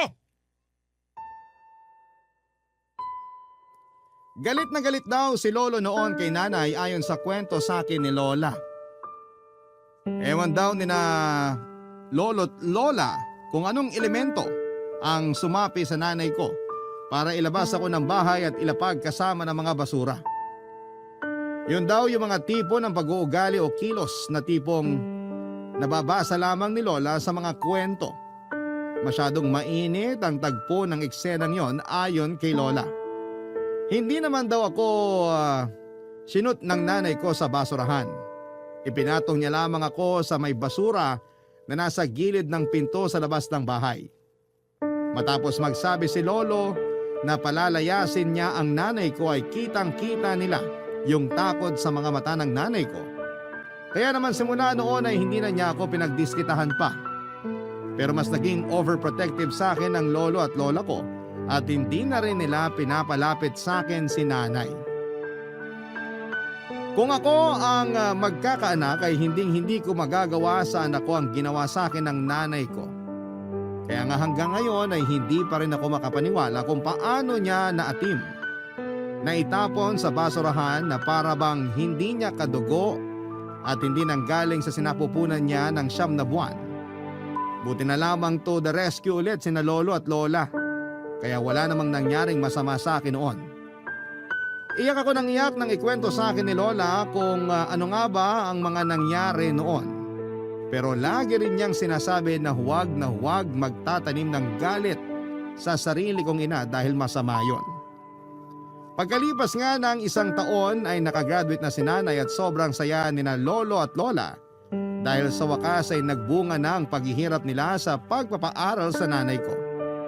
Nagdesisyon si nanay na magtrabaho sa Cebu noong nakatanggap siya ng job offer doon. Agad siyang nag-asikaso ng requirements para makalipad papunta doon. Nangako siya kina lolo at lola na magbabakasyon pa rin sa amin para dalawin ako, Papa Dudut. Pero hindi yon natupad dahil lingid sa kaalaman namin. Paraan niya lamang pala yon upang tuluyan na akong iwanan sa poder ng mga lolo at lola ko ng mga panahong yon, Papa Dudut. Barangay Love Stories. Barangay Love Stories. Papa Dudut, bagaman wala akong tatay at kinalakihang nanay ay hindi naman nagkulang sa pag-aalaga at pagmamahal sa akin sina lolo't lola. Walang araw simula nang dumating ako sa buhay nila na hindi nila ako tinuring na mahalaga. Para sa akin ay hindi ko lang sila lolo at lola. Sila na rin ang kinilala kong mga magulang. Malungkot na hindi na ako binalikan ng nanay ko pero hindi naman ako nagtanim ng galit sa kanya. Inisip ko na lamang na balang araw ay maaalala niyang may anak siya at balikan niya at babalikan niya rin ako. Nagpapadala pa rin naman ng pera si nanay sa amin para may panggastos kami. Doon din kinukuha ang pambaon ko sa eskwelahan at pambili ng damit at gamit tuwing pasukan. Pero hindi na talaga siya umuwi pa sa bahay namin. Lagi ko noong naririnig na pinakikiusapan ni Lola si nanay kapag kausap niya sa cellphone na umuwi naman sa amin sa Binangonan para makita ako. Pero laging nagdadahilan si nanay na busy siya sa trabaho niya. Kapag sinasabi ni Lola na kausapin man lang niya ako ay mabilis na napuputol ang linya ng tawag at napapabuntong hininga na lamang si Lola. Pag nangyayari yon ay palihim akong umiiyak sa CR namin. Tapos maghihilamos ako ng mukha para hindi halata. Mahabang panahon ko nang hindi nakikita si nanay, Papa Dudut. Noong 18 years old na ako, kundi dahil sa iilang litrato ni nanay sa bahay, ay hindi ko na maaalala ang mukha niya. Masasabing naipon ng husto ang pagkasabi ko sa kanya. Kahit alam ko na hindi niya ako gustong makita, ako naman ay gusto ko pa rin makita ang nanay ko at mayakap siya kung pahihintulutan niya. Papa Dudut, isang araw ay mayroong binalita sa akin si Lola na labis na nagpasabik sa akin.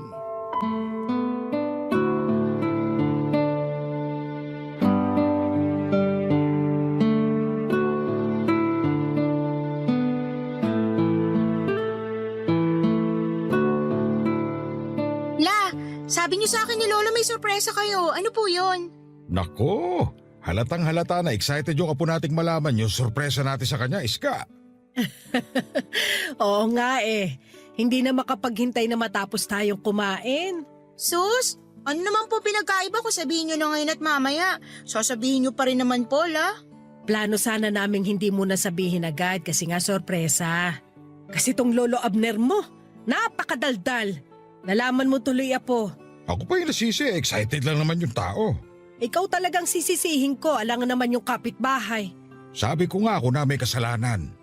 Ay, kapag talaga tinutoyo ang mga babae. Bakit? May reklamo ka sa toyo ko? Sabi mo nga sa akin nung nililigawan mo ko, handa ka maging siomay kapag tinutoyo ako, di ba? Huwag mong itanggi yan. Hindi ko naman tinatanggi, Iska. Gusto ko po sanang matuwa kasi ang sweet-sweet nyo kahit corny na minsan pero di nyo pa po sinasabi sa akin yung sorpresa nyo lang. Sige na po, gusto ko nang malaman eh. O siya, sige na nga. Total hindi mo rin naman kami titigilan, Apo. Kulit-kulit mo! Maanak ka sa lolo mo. Ako na naman ang nakita. Okay lang yan, Lo. Ibig sabihin, ikaw lang ang nag-iisang lalaki sa paningin ni Lola kasi kayo lang lagi niya nakikita. Bigla akong kinilabutan dun ah. Grabe ka naman, La. Parang mas corny ka pa yata sa amin ng lola mo, Apo. Nakakasakit kayo ng kalooban, Lo. Gusto mo ba malaman yung sorpresa namin o hindi? Siyempre gusto po. Uuwi na ang nanay mo rito sa atin sa Makalawa, Bri! Talaga po? Hala, makikita ko na si nanay. Kaya lang, makagalit pa rin siya sa akin, La. Bakit naman magagalit ang nanay mo sa'yo? Wala ka namang ginagawang masama. Di ba ayaw niya nga sa akin? Sabi niyo tinapon pa niya ako sa basurahan nung baby ako. Matagal na naman yon. Sigurado nagbago na yung nanay mo. Kaya nga siya uuwi rito sa atin eh. Tama ang lolo mo. Tsaka kasama mo naman kami kaya hindi mo kailangan matakot. Pero nag-overthink pa rin po ko. First time ko lang po siya makikita sa 18 years ko rito sa mundo. Nandun na yung excitement pero kabado pa rin po ako. Paano kung hindi pa rin nagbabagong turing niya sa akin? Paano kung ayaw niya pa rin sa akin bilang anak niya? Alam naman ng nanay mo yung sitwasyon. Tsaka sigurado ko na hindi siya uuwi rito sa atin kung hindi kanya nami-miss, Bri. Kaya huwag ka na mag-isip ng kung ano-ano dyan. Pero ano bang sabi ni Selena? Dito na raw ba siya ulit titira sa atin? Parang. Umalis na yata siya sa trabaho niya sa Cebu eh. Biglaan nga raw pero nasa plano na rin naman niya. Sabi niya may sikasuhin siyang papeles dito sa Maynila. Hindi ko lang alam kung ano kasi hindi naman niya sinabi. Baka dito na siya magtatrabaho para mas malapit sa atin. Hindi kaya? Ay, sana nga ganun. Para naman magkasama-sama na tayong pamilya. Basta Apo, maging malapit ka sa nanay mo ha? Kasi ang tagal niyo ring hindi nagkita. Tsaka kalimutan mo na rin ano mang hinanakit at tampo mo sa kanya. Matagal na yun eh. Malaki ka na rin naman. Opo, La. Sabi niyo nga po, masama magtanim ng galit sa ibang tao lalo pa kaya sa sarili kong nanay. Oo, yung kasi ang turo sa simbahan. Magmahalan at matutong magpatawad. Basta, paghandaan mo ang pagdating ng nanay mo. Iparamdam mo sa kanya kung gaano ka kasabik sa kanya at kung gaano mo siya kamahal. Papa Dudut, tama naman si Lola. Laging turo sa mga misa sa simbahan ang pagmamahalan at pagpapatawad. Kaya nga yung lahat ng tampo at ninanakit ko sa nanay ko ay agad na nawala nung nalaman kong uuwi siya sa bahay namin. Excited ako at hindi ko na nga mahintay yung araw na sa wakas ay magkikita na kami ng personal. Sa Facebook ko lang kasi siya ini-stalk at hindi pa niya sinisin yung mga message ko sa Messenger. Pero iniisip ko na lamang na baka busy siya sa trabaho niya lalo na managerial ang posisyon niya. Excited din sina lolo't lola dahil sa wakas ay makikita na nila ang anak nila. Alam ko kasi kung gaano sila nangulila sa nanay ko. Kaysa isang anak kasi nila, si nanay. Dumating na nga yung araw ng pag-uwi ni nanay sa bahay. Galing pa akong school noon kasi may klase kami noong araw na yon. Nagmamadali akong umuwi sa amin at halos madapa na nga ako kasi tinakbo ko talaga. Lalong lumapad ang ngiti ko noong marinig ko ang boses ng nanay ko habang inaalis ko yung sapatos ko sa may pinto. Pero agad na napalitan ang pagtataka at kaba yung ngiti at excitement ko nang unti-unting luminaw sa akin ang pinag-uusapan nila ng lolo at lola ko, Papa Dudut.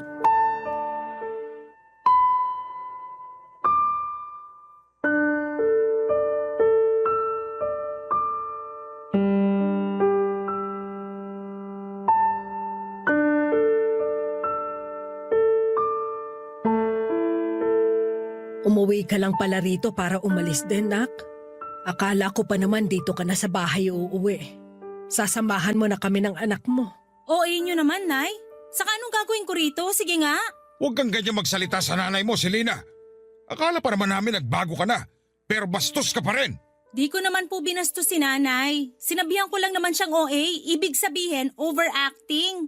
Wala naman po akong sinabi na dito na ako magtatrabaho. Mas lalong ayokong tumira rito sa bahay natin kasama kayo. Umuwi lang ako dito kasi kailangan ko mag-asikaso ng mga papeles para makalipad na ako pa Amerika. Ang layo ng Amerika rito sa atin, nak. Oo, Nay. At wala po akong pakialam. Matagal ko ng pangarap na makapag-abroad. Tapos ngayon meron na akong pagkakataon. Palalagpasin ko pa ba? Bakit kasi naisipan mo pang dun magtrabaho pwede namang dito na lang sa atin? Sino may sabi sa inyo na magtatrabaho ako dun? Mag-aasawa na po ako. Taga dun mapapangasawa ko, Nay. At pinapapunta niya ako dun. Sabi niya sagot niya mga gastos at pag-aasikaso ng papeles ko, pati pamasahe. Kaya pumayag na rin ako. Ano ka mo? Mag-aasawa ka na? Hindi mo man lang pinapakilala sa amin ng nanay mo? Matanda na po ako para magdesisyon sa sarili ko. Saka kaya nga ako nagpunta rito para sabihin sa inyo. Gaano na ba kayo katagal magkarelasyon ng lalaking yan at sasama ka na sa kanya dun sa Amerika? Dami niyo naman pong tanong. Ipapaalala ko lang po uli sa inyo na matanda na ako. 39 years old na ako. Malapit na nga ako mag-40 Pero kung ituring niyo ko para pa rin teenager, kainis Aalis din pala kayo, Nay. Iiwan niyo pa rin pala po ako ulit. At sino ka naman? Siya lang naman yung anak mo, si Bri. Yung batang iniwan mo sa amin ng nanay mo. Aba, malaki ka na nga talaga, no? Pero hindi pa rin nagbabago yung mukha mo. Nakikita ko pa rin sa'yo yung tatay mong ulupong. Selena, hindi naman yata tama na pagsalitaan mo ng ganyan ng anak mo. Wala naman siyang kasalanan sa'yo. Malaki kasalanan niya kasi nabuo pa siya. Siguro kung wala siya, di sana ako iwan ng boyfriend ko.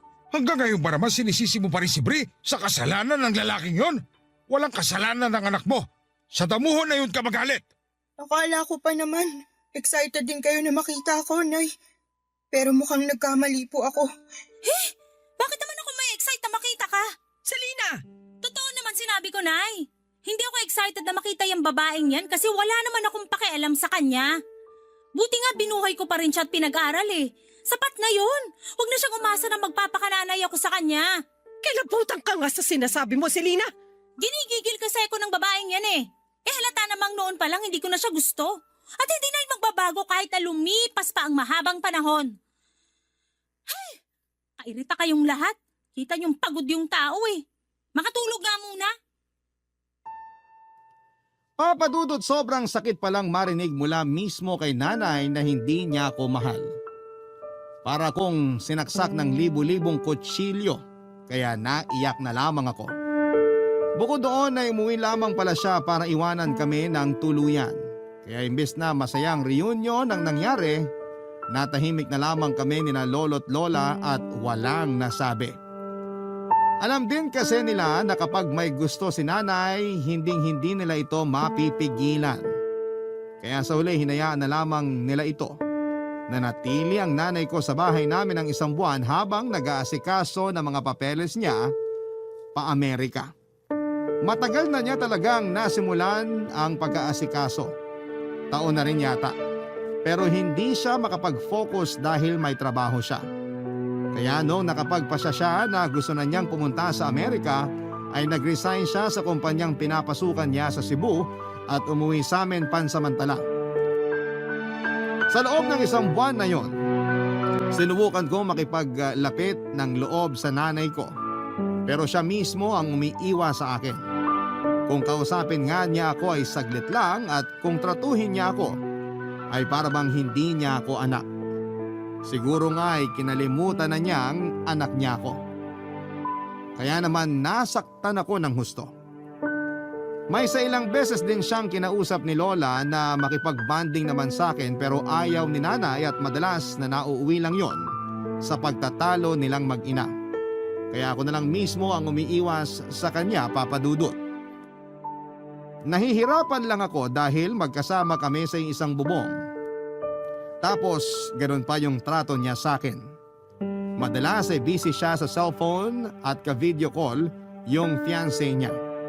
Tapos kakausapin lang niya ako para utusang ikuha siya ng pagkain o inumin.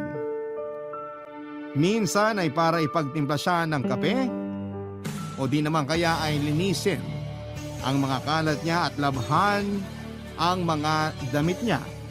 Papa Dudut. Barangay Love Stories. Barangay Love Stories. Papa Dudut, nang makompleto ang mga papeles ni nanay ay agad siyang nag-impake ng mga damit at gamit niya. Kitang-kita ko sa mukha niyang excitement na makapunta sa Amerika. Siyempre, alalang-alala sina lolo at lola para sa nanay ko, lalo pat malayong lugar na yung pupuntahan niya. Sa katunayan ay sinubukan pa nga nila ulit itong pigilan pero nagalit lang sa kanila ang nanay ko. Nasaktan ako para kina lolo at lola dahil wala naman silang hangad na masama sa kanya. Doon ko naisip na wala na talaga siyang pakialam sa mga magulang niya, lalo na sa akin na anak niya, Papa Dudut. Kaya yung kaunti na lang na pagmamahal ko sa nanay ko ay nawala na. Sa katunayan, nung umalis siya sa bahay namin ay hindi na ako naghabol pa sa kanya. Hindi na rin ako umiyak. Pero nasaktan ako sa hagulhol ni na lola para pigilan ulit siya. Kaya lang ay nagbingi-bingihan ang nanay ko at nagawa niya pang itulak si lola noong kapitan siya nito sa braso para pigilan. Doon na nga ako nagalit sa kanya kaya sinabihan ko siya na huwag na siyang babalik sa bahay namin. Kitang-kita ko ang matinding galit sa mga mata ng nanay ko pero sinalubong ko lang yon ng mas matinding galit. Simula nang umalis si nanay ay hindi na kami nakarinig pa ng balita sa kanya, Papa Dudut. Hindi ko na rin in-stalk ang Facebook niya. Sa katunayan, blinak ko siya doon at binara ko rin yung mga chat ko sa kanya. Nag-focus ako sa pag-aaral habang nagtatrabaho para mas matulungan ko ang sarili ko na may pantustos ako sa pag-aaral ko. Matanda na rin kasi sina lolo at lola para maghanap buhay. At naaawa na ako sa kanila lalo na tuwing nagreklamo sila sa rayuma nila. Napakasipag pa naman nilang magtinda ng mga gulay at prutas sa palengke. Doon nila ginamit ang huling pera na iniwan sa amin ni nanay bago ito umalis. Kaya nung nakapagtapos ako, pinangako ko kina lolo at lola na babawi ako sa kanila. Gusto ko silang bigyan ng maayos na buhay, kaya nga naghanap ako ng mapapasukang trabaho. Swerte naman dahil nakapasok ako sa isang kumpanya. Pero sa totoo lang ay kulang na kulang pa rin ang sweldo ko lalo nung nagkasakit si lolo. Dahil sa katandaan ay naging mahina na ang resistensya niya. Pabalik-balik kami noon sa ospital nung nagsimula ang pandemic. Tinamaan siya ng COVID-19 virus dahilan para lumala ang kondisyon niya at tuluyan siyang kunin sa amin noong July 2020. Ang sakit-sakit mawala ng lolo, pero sa kabila ng lahat ay nagpatuloy pa rin kami ni lola.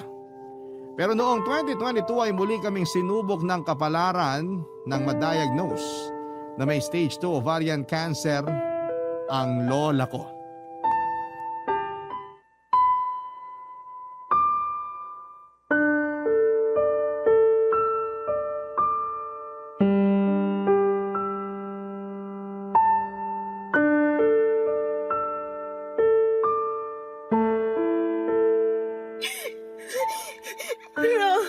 Huwag niyo po akong iwan.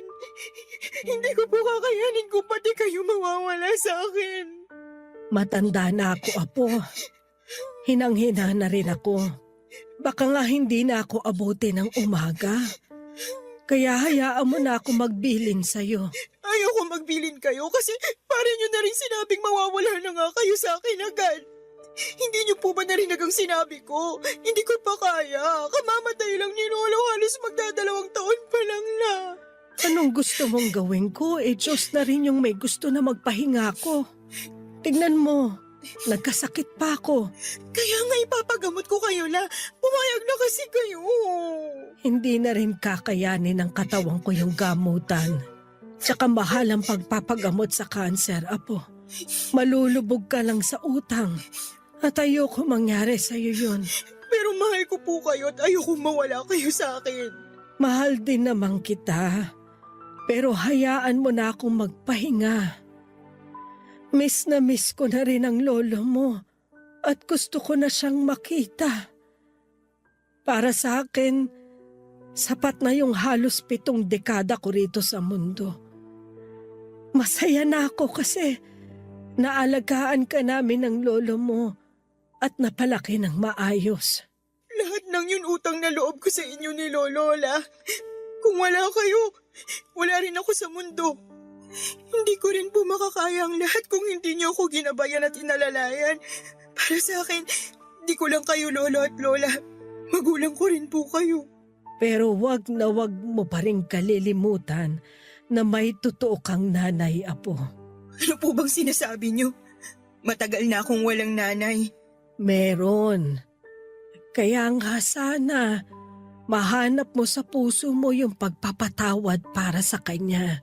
Pwede ko po siyang patawarin pero ayoko na siyang ituring na nanay kasi hindi naman niya ako tinuring na anak eh.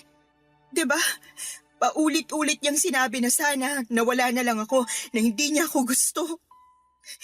Gabi-gabi ko pong naririnig sa isip ko kung paano niya yung sinabi sa pagmumukha ko noon. Kaya naman ayoko na siyang ulit makita.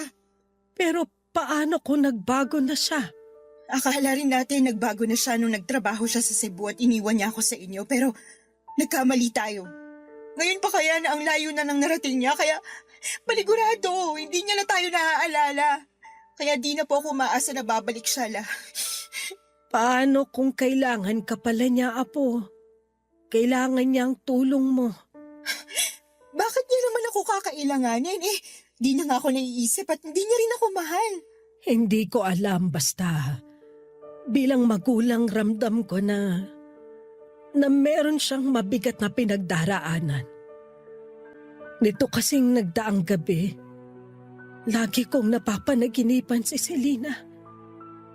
Umiiyak siya at humihingi ng tulong sa mga panaginip ko, Apo. Kaya ako nasabi na baka kailangan niya tayo. Lalo ka na anak niya. Pero paano kung kabaliktaran pala ibig sabihin ng panaginip niyo la? Di napahiya lang tayo kapag sinubukan pa natin makipag-usap ulit sa kanya. Baka nga pagsalitaan niya pa tayo ng masasama at masasakit kasi doon naman siya magaling eh. Ewan ko ba kung anong nangyari sa anak naming yun ni Abner? Kung saan kami nagkulang o kung naging masyado kaming mahigpit para maging swail siya sa amin ng tatay niya. Simula nung umalis siya sa bahay, walang araw na hindi namin siya inisip. At hanggang sa huling sandali ng lolo mo, hinahanap niya sa akin ang nanay mo.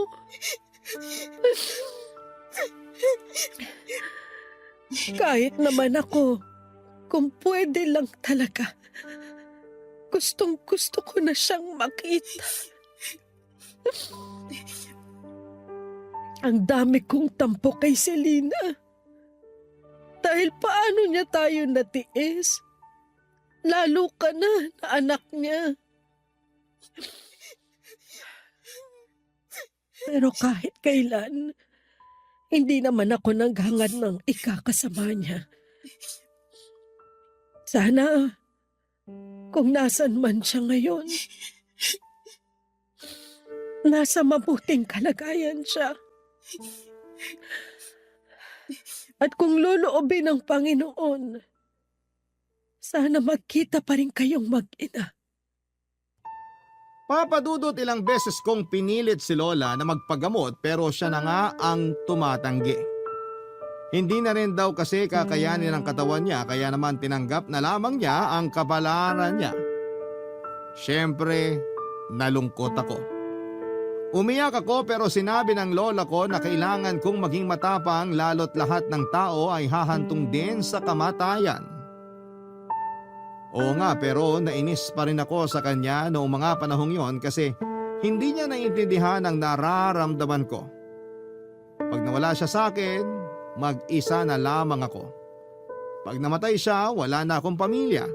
Wala na rin akong dahilan para magpatuloy pa sa buhay ko. Dahil sa progreso ng sakit ni Lola ay mabilis siyang nanghina at noong taong ding yon ay tuluyan na siyang kinuha sa akin ng kamatayan. Durog na durog ang puso ko nang pati ang lola ko ay iwanan ako. Ilang beses ko pang tinanong sa Diyos kung anong kasalanan ko kasi ginawa niya akong ulila. Ni hindi ko pa nga natutupad ang pangako ko kina lolo at lola tapos ay nawala na sila kaagad sa akin. Madami akong katanungan na hindi na nasagot, Papa Dudut. Aminado ako na nalugmok ako sa matinding kalungkutan dahilan para mag-resign ako sa trabaho ko. Yun talaga yung masasabi kong darkest moment ng buhay ko. Maswerte ako dahil hindi pa rin ako pinabayaan ng Diyos. Tapos nakilala ko pa yung boyfriend ko na active member ng isang church. Inilapit niya ako sa ama kaya unti-unti akong nakabangon at nagkaroon ng pag-asa. Simula noon ay naging miyembro na ako ng simbahan nila at aktibong dumadalo sa mga church services, Papa Dudut. Noong taon ding yon ay naisip kong sumugal sa negosyo kaya naman sinubukan kong magtinda ng RTW online. Pumatok naman. Tinaga ko lang hanggang sa nakaipon ako ng pera at dumami ang paninda ko. Tapos sinubukan kong kumuha ng pwesto sa Taytay, Tiangge hanggang sa nanganak na yung isa pang pwesto ng isa pang negosyo. Papa Dudut, sobrang saya ko. And at the same time ay thankful kay Lord dahil sa mga blessings niya para sa akin. Tapos last year lang ay nagpakasal na kami ng boyfriend ko pero wala pa naman kaming anak sa kasalukuyan. Noong January 2024, isang araw may nakarating sa akin na balita tungkol sa nanay ko na lubos kong hindi inaasahan. Meron daw siyang early stage ng chronic kidney disease at matagal na niyang iniinda ito. Pero ang pinagtataka ko ay anong ginagawa niya sa Cebu, buong akala ko ay nasa Amerika siya. By the way, ang naghatid ng balita sa akin ay ang anak niyang babae na half-sister ko na 10 years old na. Lalong dumami ang mga tanong sa isipan ko ng mga panahong yon. Nakiusap sa akin yung bata na pumunta ako ng Cebu dahil gusto raw akong makita ng nanay ko. Ayaw ko na sana makipag-ugnayan sa kanya pero naalala ko yung sinabi sa akin ni Lola bago siya nawala. Ang magkita kami at magkapatawaran ng nanay ko.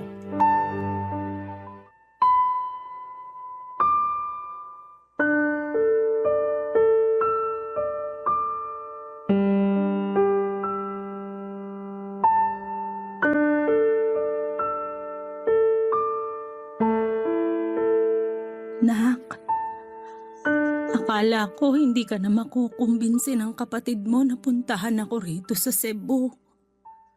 Akala ko kasi ayaw mo na akong makita matapos yung lahat-lahat ng mga ginawa ko sa iyo simula nung bata ka pa. Akala ko rin po kaya ko kayong tiisin pero mali ako. Kasi matapos kong makita yung pictures nyo na sinend ng kapatid ko, naawa po ko sa inyo tapos bigla na lang nawala yung mga tampo at galit sa dibdib ko. Kaya pumunta po ako agad dito para makita kayo. Kumusta na po ba kayo? Hindi maayos. Ang daming masakit, nak. Kahit puro na lang higa yung ginagawa ko, hindi pa rin ako makapagpahinga. Hirap din akong matulog sa gabi kaya pagod na pagod ako sa umaga. Buti na nga lang nandyan yung dalawa mong kapatid. Inaasikaso nila ako. Hindi ko kasi talaga kaya kung ako lang. Mahirap po talaga pag ganyang may sakit. Oo. Wala rin akong ganang kumain. Kasi pakiramdam ko, masama sa akin lahat ng kakainin ko. Kaya po kayo lalong nanghihina kasi di kayo kumakain, Nay. Ewan ko. Pero naisip ko na baka karma ko na to kasi naging masama akong anak at nanay sa'yo. Kumusta na pala sina nanay at tatay? Bakit di mo sila kasama? Tungkol po sa bagay na yan, Huhulaan ko. Kasi matanda na sila. At ang alam ko may takot sa matataas na lugar si nanay. Kaya di mo talaga mapapasakay sa eroplano yon. Mahihiluhin din yon. Wala na po sila ni Lolo, Nay. Ha? Ano bang sinasabi mo dyan? Patay na po sila. At hindi ko man lang alam. Anong klaseng anak ako? Ang sama-sama ko. Kumalma po kayo. Baka makasama sa inyo yung pag-iyak niyo eh. Hindi ko lang kasi mapigilan. Pakiramdam ko napakawalang kwentang anak ko kasi hindi ko man lang naalala yung mga magulang ko. Namatay sila na hindi man lang ako nakakahingi ng tawad sa kanila, anak. Namatay po si Lolo noong 2020 dahil sa COVID-19. Si Lola naman po noong 2022 dahil sa ovarian cancer. Ayaw niya na rin magpagamot kasi raw matanda na sila. Pero bago sila nawala, hinahanap nila kayo pareho, Nay. Miss na po nila yung kaisa-isa nilang anak. Miss na miss ko na rin sila. Pero hindi ko na sila makikita pa. Sigurado akong galit na galit sila sa akin. Hindi po. Hindi na sila galit sa inyo kasi matagal na nila kayong napatawad. Napatawad ko na rin kayo kasi tama si Lola. Nanay ko pa rin kayo. At mahal ko po kayo. Mahal na mahal din kita, anak. Patawarin mo ako sa mga nagawa ko sa'yo. Patawarin mo ako kasi ngayon lang ako nagkalakas ng loob na makipag-usap sa'yo. Naduwag kasi ako. Natakot na baka hindi mo ako mapatawad. Pero kinumbinsi ako ng mga kapatid mo na subukan ka pa rin nilang pakiusapan, nakausapin ako. Yun na lang kasi yung tanging hiling ko bago man lang ako bawian ng buhay. Hindi pa po kayo mamamatay, Nay. Huwag po muna kasi ngayon na lang ulit tayo nagkasama eh. Pero nahihirapan na ako. Wala na rin kaming perang pampagamot. Nalubog na rin kami sa utang at naubos lahat ng ipon ko. Hirap na kami, nak. Awang-awa na rin ako sa mga kapatid mo. Ang babata pa nila para maulila sa ina. Kaya nga po, lumaban po kayo. Huwag na po kayo mag-alala dun sa gamutan niyo kasi ako na po ang bahala, Nay. Kahit naman paano, may negosyo ako. At wala pa rin naman kaming anak ng asawa ko kaya maaalagaan ko pa po kayo. Basta wag po muna kayong sumuko, Nay. Kasi gusto ko pa kayo makasama ng matagal eh. Gusto pa rin naman kitang makasama ng matagal, nak. Gusto kong bumawi sa mga panahong hindi ako nagpakananay sa'yo. Kaya lumaban po kayo kasi marami pa po tayong gagawin na magkasama. Kasama yung mga kapatid ko. Ngayon na wala na sina Lolo at Lola, akala ko wala na rin akong pamilya. Pero hindi pa rin po ako pinabayaan ng Diyos kasi dinalik niya kayo sa buhay ko para maging pamilya ko. Kaya ang saya-saya ko po, Nay. Masaya rin ako, nak. Salamat. Salamat kasi nagkita tayo uli. Kung alam mo lang na kinasabikan ko yung araw na to. Yung araw na makahingi ng tawad sa'yo. Pinapatawad ko na po kayo, Nay. Kaya dapat magpalakas po kayo, ha? Papa Dudut, ikinuwento ni nanay na hindi na natuloy yung kasal nila ng fiancé niya sa Amerika matapos itong atakihin sa puso 3 araw pagdating ni nanay doon. At dahil hindi naman siya pumunta doon para magtrabaho ay kinailangan din niyang umuwi sa Pilipinas pagkatapos ng libing. Sobrang gulo daw ng isipan ni nanay noon at hiyang-hiya rin siya sa amin kaya hindi na niya nakuhang umuwi pa sa bahay para magpakita. Nagstay daw siya sa kaibigan niyang taga Maynila at pumasok sa pinagtatrabahuhan nitong hotel bilang housekeeper. Doon niya nakilala ang tatay ng mga anak niya na tubong Cebu. Nung nabuntis siya ay umuwi sila sa probinsya nito sa Argao para doon na manirahan. Doon na rin pinanganak ang pangalawa nilang anak pero 5 buwan pa lang yung baby ay naaksidente yung kinakasama niya matapos itong mabagsakan ng hollow blocks sa ulo nang mapadaan ito sa isang ginagawang gusali. Nakomatos pa raw ito ng 1 linggo bago binawian ng buhay. Simula noon ay sinanay na ang nagtaguyod sa 2 niyang anak. Nagtinda siya ng street food sa mga eskwelahan at gumawa ng mga doormat at naglalako ng balot sa gabi bago siya nagkasakit at tuluyang huminto sa pagtatrabaho. Sobrang sakit na marinig lahat ng pinagdaanan ni nanay. Kaya nga pinangako ko sa sarili ko na gagawin ko ang lahat para pagaanin ang buhay nila, Papa Dudut. Sa kasalukuyan ay nasa Binangonan, Rizal na sina nanay at ang 2 ko pang kapatid. Tuloy-tuloy ang pagpapagamot ni nanay at masaya ako kasi kinakikitaan namin ng progreso ang katawan niya. Pinabalik ko rin sa pag-aaral yung 2 kong kapatid at sinabihan sila na hanggat nabubuhay ako ay pagtatapusin ko sila ng kolehiyo. Kahit na masakit yung pinagdaanan ko sa kamay ng sarili kong ina, iba yung sarap sa pakiramdam. Noong natuto akong magpatawad, mas magaan sa dibdib at mas masaya ako ngayon na magkakasama na ulit kami.